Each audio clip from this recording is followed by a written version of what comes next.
Fala galera, boa tarde a todos. Segunda-feira, dia 14 de julho de 2025, no Esporte Cultura de hoje, a gente vai falar sobre a vitória da Tuna Luso Brasileira, que está classificada para a segunda fase da Série D.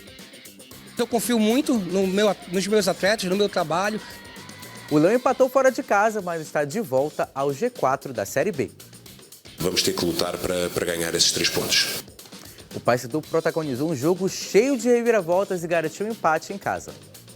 É normal a equipe oscilar, só que a gente, na situação que a gente está, a gente não tem muito direito de oscilar. Qualquer oscilação para a gente vai custar caro.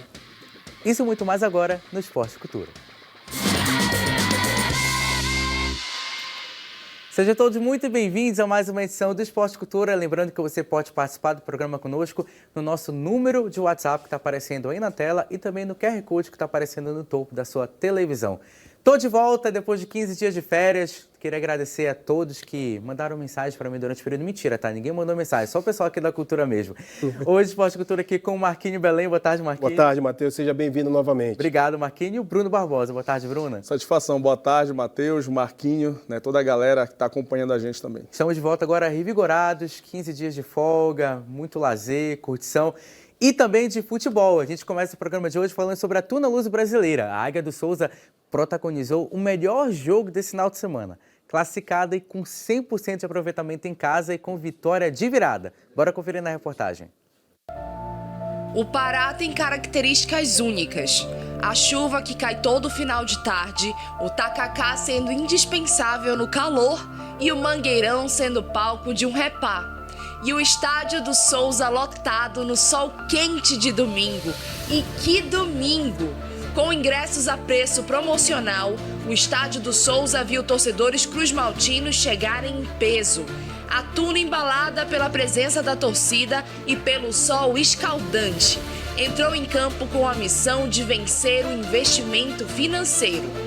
O Manauara invicto com o maior investimento da chave classificado. Um dos invictos do campeonato com um time que está invicto no decorrer do ano na sua casa. 10 jogos, 10 vitórias.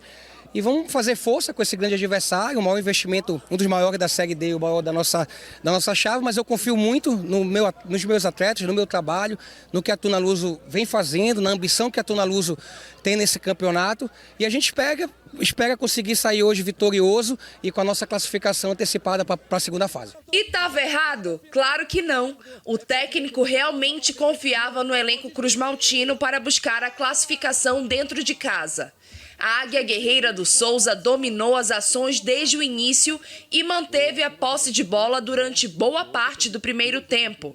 Aos 42 minutos, a defesa manauara falhou no corte de bola e Alex Silva finalizou cruzado, sem chances de defesa. No segundo tempo, a equipe visitante voltou mais organizada e pressionando a saída de bola da Tuna. E aos 25, Cadu Baroni roubou a bola que empatou a partida no estádio do Souza. Mas o apelido de Guerreira não é à toa, a Tuna insistiu e sacou algumas boas opções do banco de reservas. Germano, George e Ju Alagoano. Nos acréscimos, após troca de passes na área, foi marcado pênalti para a Águia. Ju Alagoano cobrou com precisão e garantiu 3 pontos. Um jogo difícil, um jogo que tinha muita coisa envolvida, né? Um jogo onde tinha envolvido a liderança do grupo, que é importante, né, para as próximas fases.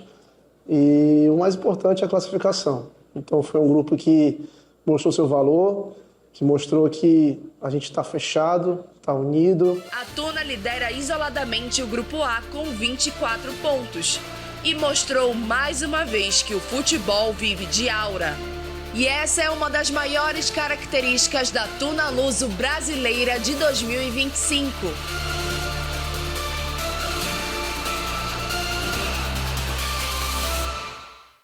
Onze jogos, 11 vitórias da Tuna no Souza em 2025. Marquinho Belém agora contra um confronto direto, um adversário que briga contra a Tuna pela primeira colocação e que havia vencido a Tuna no primeiro turno por 3-0. Sem dúvida, Matheus, jogo grande, né? de duas equipes aí que fizeram valer nessa competição, nessa primeira fase, duas equipes muito regulares nessa competição, e a Tuna, claro, devolvendo a derrota que sofreu no jogo de ida lá em Manaus, vencendo de 2-1, né, uma equipe golaço do Alex Silva, um chute ali sem pulo, e o João Alagoano fazendo também de pênalti ali, muito seguro, muito preciso na batida de pênalti. A Tuna aí aproveitando esse embalo dentro de casa, a torcida, né, como a Jordana, a matéria da Jordana aí, que mostrou pra gente aí a torcida lotando, empurrando. Então isso aí acaba incentivando mais ainda os jogadores a dar o seu melhor dentro de campo e conseguir essa vitória e a classificação com 2 rodadas de antecedência. O que dá para esperar da Tuna na segunda fase, Bruno? Esse aproveitamento em casa pode fazer muita diferença para a equipe? Com certeza, pode ser o handicap que a elite precisa, com o seu torcedor, com o seu horário. O clima também é sempre um jogador a mais para a Tuna Luso brasileira e, claro, pensando em mata-mata, pode ser o fator decisivo para o acesso da Tuna Luso brasileira para a Série C, quem sabe, o ano que vem. João Alagoano, que fez o primeiro gol dele com a camisa da Tuna em 2025. Já o Águia de Marabá teve um jogo cheio de reviravoltas contra o Manaus. A equipe jogou fora de casa e empatou por 3-3. Esse era o confronto direto pelo G4. Os gols do Azulão foram marcados por Kaique 2 vezes e o Tadson, garoto que foi emprestado das categorias de base do Paysandu. Com o resultado, o Manaus chegou aos 17 pontos e está na 3ª colocação na tabela. O Águia agora tem 16 pontos e está em 5º lugar, mas ainda vivo na briga pela classificação. Bora ouvir o que disse o técnico Silvio Criciúma sobre o confronto. Lamentável, né? Foi um resultado depois do 3-2 muito ruim, né? Mas já foi. A matemática continua, nós temos a decisão no sábado contra a Independência, né? Precisamos do apoio do torcedor, da confiança do torcedor, porque nós vamos conseguir a classificação, né? Com essa derrota, com esse empate aqui, com sabor de derrota, né? Não conseguiremos já classificar no próximo jogo, né? Mas nós vamos para a última rodada muito forte aí, para classificar na última rodada. O Águia, que soma agora 4 rodadas sem ganhar na Série D do Campeonato Brasileiro. E quando eu falo sobre um jogo cheio de reviravoltas, foi mesmo, tá? O Manaus fez 2-0 com menos de 10 minutos de partida. O Águia reage no final do primeiro tempo com o gol do Kaique, empata no início do segundo tempo. Aí, no meio do segundo tempo, há uma expulsão de jogador do Manaus e o Águia vira para 3-2. E aí, na reta final da partida, o Manaus empata 3-3. A vitória colocaria o Águia no G4, ultrapassando justamente o Manaus.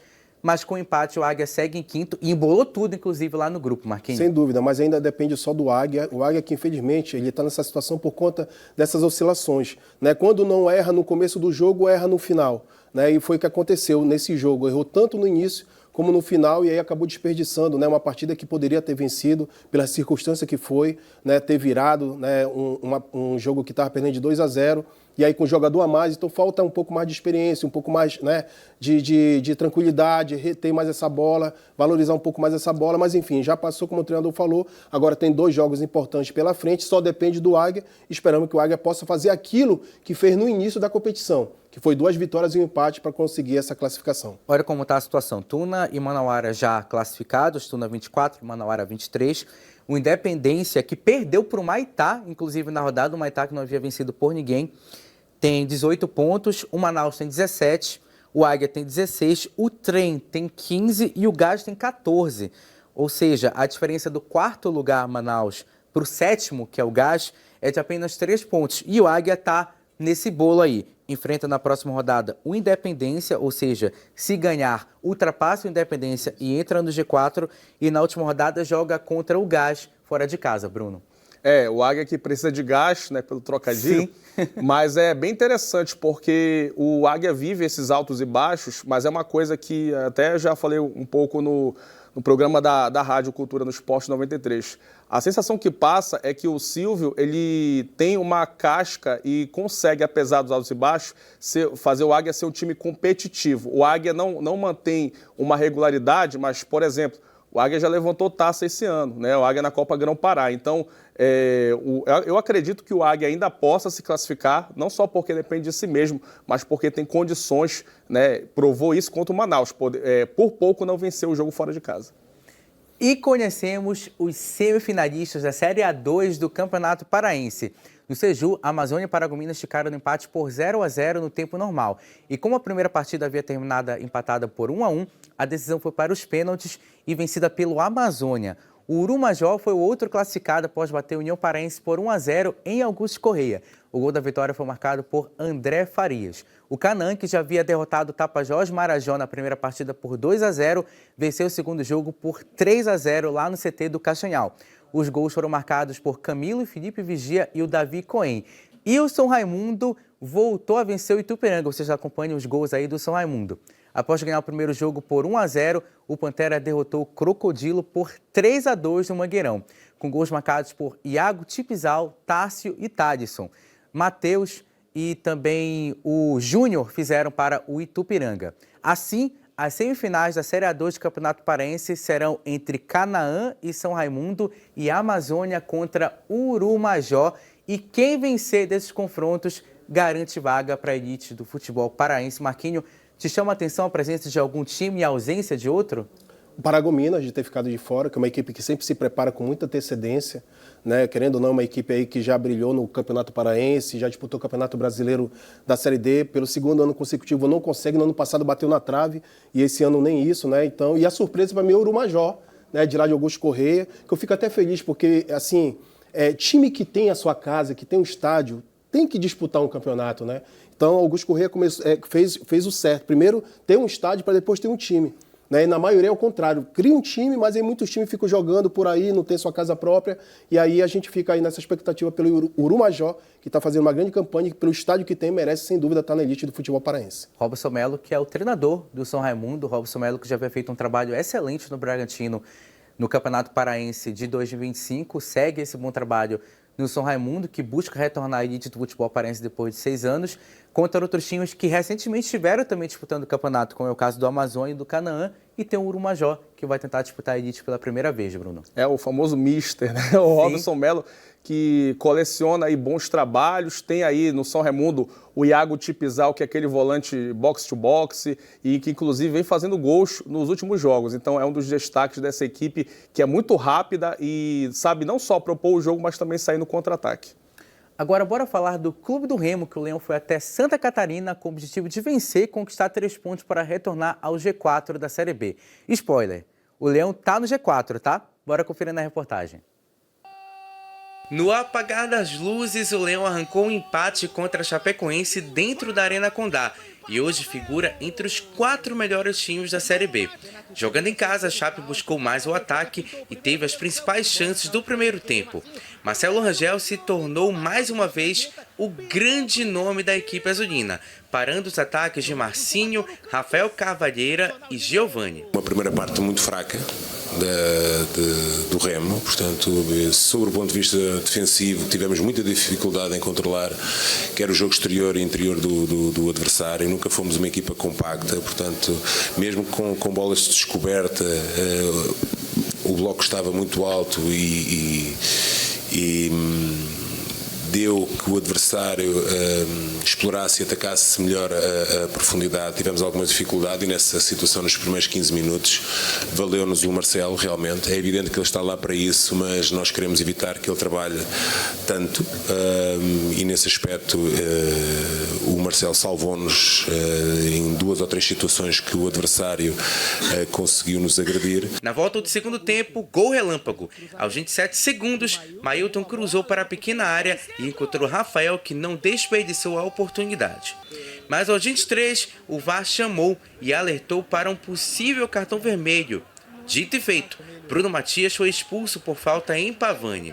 De tanto insistir, o Leão empatou a partida aos 49 do segundo tempo, com cabeceio de Luan Martins. Fim de papo, empate 1-1 na Arena Condá e Leão de volta ao G4. A equipa, infelizmente, hoje perdemos alguns jogadores, o Klaus, o Luan, portanto vamos ver, contar os sobreviventes, mas independentemente de contar os sobreviventes, só temos um caminho, que é, temos um jogo em casa importante e vamos ter que lutar para ganhar esses 3 pontos. O Remo, que é o 8º melhor visitante da Série B, embora tenha vencido apenas um jogo, aquele contra o Atlético, soma 5 empates e 2 derrotas, e ontem arrancou esse empate contra a Chapecoense numa partida que dá para dividir em 2 partes, além dos 2 tempos, logicamente. o jogo que era até a expulsão do Bruno Matias e uma partida que se tornou depois da expulsão do Bruno Matias.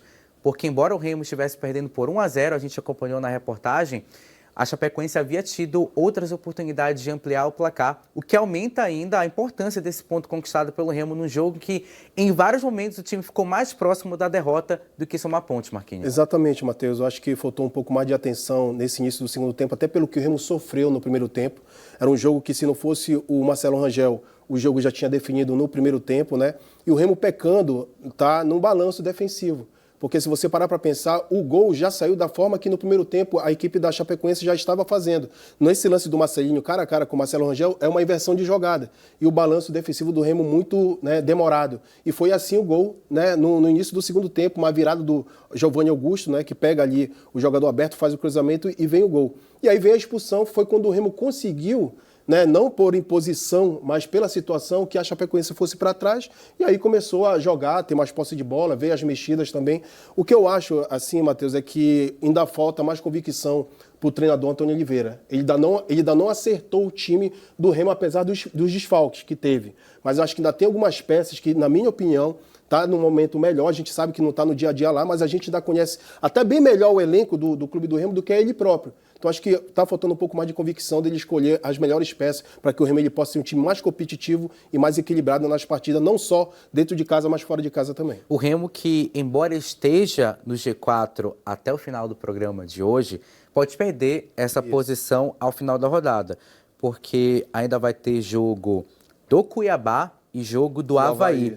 O Avaí joga hoje contra o Atlético, jogo que o Paysandu também vai ficar de olho. E o Cuiabá encerra a rodada amanhã contra o Amazonas. O Avaí hoje, a partir do momento que a bola rolar, 0-0, logicamente, o Avaí já retoma o quarto lugar. Já o Cuiabá precisa ganhar do Amazonas, outro jogo que interessa também o Paysandu, para tirar o Remo do G4. De qualquer forma, é um jogo que, olhando para essas 15 rodadas, ou melhor, 16 jogos que o Remo disputou na Série B, dá para dizer que foi um ponto conquistado, Bruno. Com certeza. A Chapecoense não era, salvo engano, a sexta colocada antes dessa rodada à toa. Estava ali muito próxima do G4, não à toa, jogando os seus domínios, né? É um jargão que a gente usa, jogando seu domínio, mas é o favoritismo de você jogar em casa, né? Apesar do lance do gol da Chape... do gramado que é sintético, né, Bruno, também, né? Que eles acabam tirando proveito também. Que é um detalhe, entre aspas... O jogo fica mais rápido, muito relevante, né? Mas teve essa falha do primeiro gol, do gol único da Chapecoense, no meu ver, se eu não me engano é o Sávio, né? Que ele faz um movimento, a bola passa embaixo da perna dele com o pé direito, que ele é canhoto. Então, falta pouca coisa, né? O Remo poderia, no meu ver, ter saído com uma vitória, não seria nada absurdo, não. E falando em Leão, o Clube Azulino assinou contrato profissional com um jovem artilheiro da base. O jogador é o Edson Silva, de 16 anos, que tem uma média de 2 gols por jogo e estava disputando a Copa Pará Sub-17. O atleta estava na base do Remo desde os 10 anos, onde iniciou no futsal e posteriormente foi para o futebol de campo. Ele é conhecido por dribles rápidos e muita habilidade, fazendo sucesso no Sub-17. É importante que os clubes de futebol tenham essa iniciativa, Marquinho, de proteger, digamos assim, os jovens jogadores de uma possível negociação. E caso ele saia, o que houve, por exemplo, com o Cadu, recentemente, o clube recebeu uma compensação financeira que vale a pena. Até que, enfim, acho que o clube do Remo aprendeu, né? Porque se a gente pegar o histórico do Remo, de jogadores que eles perderam, por conta dessa visão, por conta, né, desse cuidado de proteger e de ver realmente que tem um talento ali, uma joia, né? O Remo era para estar numa situação muito melhor, ter ganhado muito dinheiro com muitos jogadores da base. Que bom que o Remo aprendeu, está tendo essa visão, está tendo todo esse trabalho aí de monitoramento desses garotos, e aí quando pinta realmente uma joia diferenciada, é importante você se precaver e fazer um contrato para justamente o time ter todo o retorno, né, ter tudo aquilo que ele precisa em cima desse investimento que é feito nesse garoto da base. Agora, bora falar de seleção brasileira feminina. O Brasil estreou na Copa América, vencendo a Venezuela por 2-0, com gols marcados por Amanda Gutierrez e a Duda Sampaio, como você está acompanhando aí nos melhores momentos. A nossa seleção ficou em segundo lugar no grupo B. A líder do grupo é a seleção do Paraguai, que goleou a Bolívia por 4-0. O técnico Arthur Elias fez modificações pontuais na seleção, povoando mais o meio de campo. E apesar da vitória, a seleção oscilou e não apresentou o desempenho esperado para a partida. Inclusive, as próprias jogadoras falaram depois do jogo que a seleção poderia ter jogado melhor, embora tenha estreado com vitória, Marquinhos. Verdade, a expectativa era muito grande, né? Até pelos amistosos, né, que a seleção fez por toda essa preparação. É a atual campeã, mas tem toda aquela ansiedade da estreia, né? A gente entende, mas realmente foi mais um resultado do que um desempenho. A seleção, com certeza, ela pode render muito mais, principalmente na questão, eu acho, Matheus, no modelo de jogo, né? A altitude, acho que o Brasil todo o tempo ali fazendo um bloco alto, não conseguiu, né? Aquilo que era esperado, mas aí no decorrer da partida, com as mexidas, com a mudança de postura, o Brasil conseguiu, com a sua qualidade técnica, né, que a gente sabe que tem, esses 2-0 aí, que dá uma tranquilidade e faz com que o Brasil aumente a sua confiança na competição. 2 pontos. Primeiro, em relação ao Arthur Elias, que é conhecido como técnico de mata-mata, às vezes oscila na fase de grupos, como foi, por exemplo, nas Olimpíadas, mas cresce no mata-mata. E também vale destacar que a Cultura está transmitindo os jogos da Copa América e da Seleção Brasileira Feminina. Final de primeiro tempo aqui no Esporte Cultura. Na volta a gente fala sobre o Paysandu e muito mais. Não sai daí.